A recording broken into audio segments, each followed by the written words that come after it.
How's it going, everyone? My name is Apoqsi and we have some awesome information about the survival mode that's coming to Fallout 4.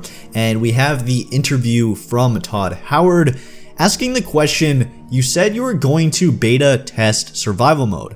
How is that going to unfold? So we responded with the following. That's going to be something different than we usually do. Survival mode has a lot of changes that can be pretty dramatic. Once we get it owned, where it's working well enough, we're going to put it on Steam beta for a while. Here it is, start playing it, give us feedback. It's far easier to update and iterate on PC. Once we settle on it, then we'll release it for PlayStation 4 and Xbox One. We want to get it up soon on Steam beta. It's not going to be months and months off. If it's not really working and we need to iterate on it, it may stay in beta for about a month, depending on what we are changing. But we want to make it have the game feel different. The bits we've done and me recently playing it, it's absolutely some of the most fun I've had playing Fallout. I mean that honestly. It changes it in a good way for me, but it might not for everybody. We're doing things like you can't save, it only saves your game when you sleep. You can't fast travel, there's all of these diseases. We're trying it all, it's a different experience. We're not trying to make it a ton harder, it's harder because you're doing more things. We want the combat to feel different, as opposed to just being a bullet sponge. Now I have to say that last comment is what I appreciate the most about this,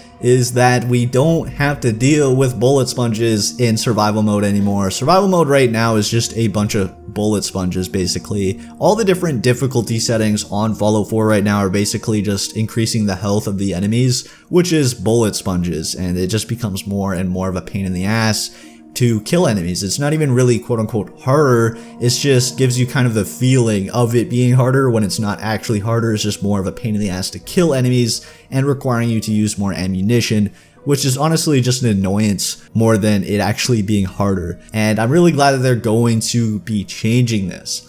Now, something that's awesome is that since the update, we now have basically all the information about survival mode. Now, keep in mind that this may alter and change during the beta, and that some of these things may even be removed. I highly doubt anything will be removed, but there will be tweaks and there will be additions and stuff like that, so remember that.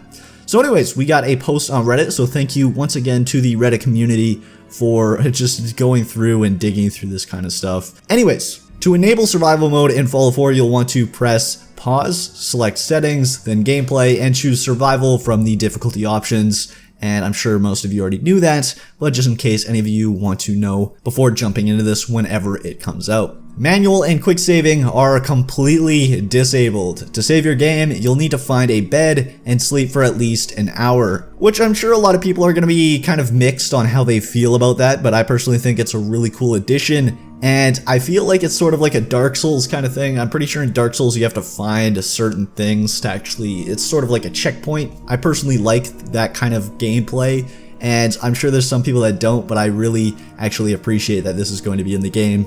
And this has actually been a feature I've been wanting for quite some time, so I'm pretty happy, sorry if you're not. As for combat, combat is more lethal for everyone. You now deal, but also take more damage. You can also increase the damage you deal even further with the new Adrenaline perk, which I will be mentioning later on with all the details.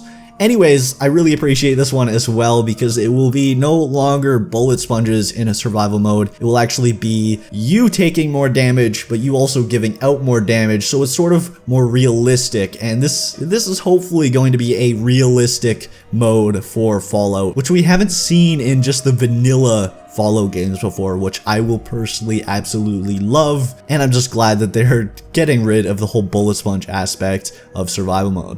As for fast travel, I'm sure you all know that it has now been disabled in survival mode, so if you wish to be somewhere, you'll actually have to physically travel there. Now, this is something that most people are getting annoyed and pissed off about. I'm hoping that they will add customization options for at least some of these features in survival mode, or at least let people kind of enable or disable travel, because some people just don't have the time or want to run around everywhere, but they still want to have the aspects of survival mode, so hopefully Bethesda understands that. We also have weighted ammo, so bullets and shells now all have a small amount of weight, which varies by its caliber. Heavier items such as fusion cores, rockets, and mini nukes can actually really drag you down, which is nice to know. Next, we've got the compass. Be sure to keep your eyes peeled, as enemies will no longer appear on your compass. As well, the distance at which locations of interest will appear has significantly been shortened. So now we get some information on the adrenaline perk. Survival automatically grants the adrenaline perk, which provides a bonus to your damage output. Unlike other perks, the only way to increase your rank of the adrenaline perk is by getting kills, hostile or otherwise. The higher your adrenaline rank, the higher the damage bonus. Sleeping for more than an hour, however, will actually cause your adrenaline rank to lower. You can check your current adrenaline rank at any time in the perks section on the stat tab in your Pip-Boy. Now that is absolutely awesome. I've never seen them do something like this for Follow before, and I find that actually really damn freaking awesome. And that is one of the best ways I could have seen them adding this perk in, by it going up and down depending on whether you sleep or not. I think that the way that they put this into the game really fits in, and I think it'll go very well with the survival mode. Next, we've got wellness. You'll find it difficult to survive without taking proper care of yourself. You must stay hydrated, fed, and rested to remain combat ready. Going for extended periods of time without food, water, or sleep will begin to adversely affect your health, hurting your special stats, adding to your fatigue, which you'll hear more information on in just a moment, lowering your immunity, you'll hear more information on sickness in a moment as well, and eventually even dealing physical damage to you. Now the fatigue that I mentioned just a second ago works like radiation, but it affects your action points, or your AP, rather than your hit points, HP.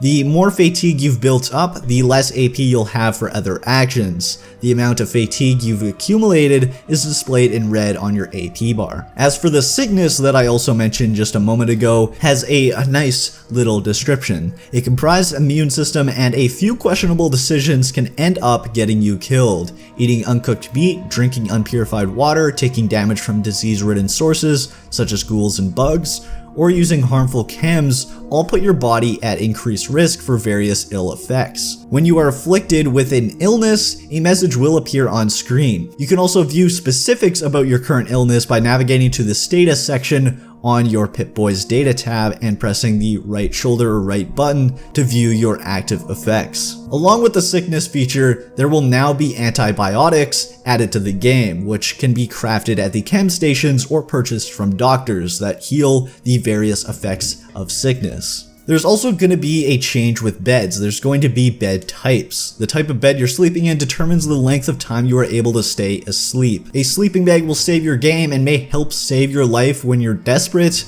but it will never allow for a full night's rest and the benefits that come with it. Now there's also some cool stuff changing with crippled limbs and carry weight and stuff like that. So crippled limbs will no longer auto heal after combat and will remain crippled until healed by a stim pack. Carry weight has changed in the way that exceeding your carry weight reduces your endurance and agility stats and periodically damages your legs and health. Your companions have also changed in a more difficult way, as companions will no longer automatically get back up if down during combat and will return home if abandoned without being healed, which these two changes and additions will make acquiring stim packs a necessity for you to do quite often, and I think you're going to be running out of them a lot faster now that you're actually going to have to stab your companions with them, and you're also going to be having to heal your limbs manually with them as well, which is just absolutely insane, and I really like that feature in Fallout New Vegas. Anyways, lastly, we have enemy and loot repopulations. Locations you've cleared will now repopulate enemies and loot at a significantly slower rate. Now, I'm going to personally point out that I'm not sure how I feel about this last one. I feel like making it a slower rate will make the wasteland less kind of filled with dangerous enemies and could eventually kind of just make the wasteland die out. But then again, you also have to remember that you won't have any fast travel, so you can't just fast travel to multiple different locations. So by the time you go back to that one location, they're probably going to be respawned anyway, unless you're going back and forth from a location quite often. So overall, I think everything is quite balanced from what I can actually read off this, and I think they've done a really good job at updating Fallout 4 Survival Mode, and this is probably the biggest free update that I've seen for really any game, and honestly, I'm just really excited for this update and how many different changes it makes to the gameplay itself, and how much more game time and hours I'll be able to get out of Fallout 4 because of this update. Let me know what you think about this update down in the comments section below. I know there's going to be at least a few things you may not like about this. Let me know how you feel about everything down in the comments section below. However, that's actually for this video. Hopefully you all enjoyed. If you guys are excited for some more Fallout information, news, and all that beautiful stuff from Bethesda, go ahead and smack that like button down below and subscribe to join the good fight. If you haven't already, it would be super greatly appreciated. But until next time, this is Apoqsi, signing off.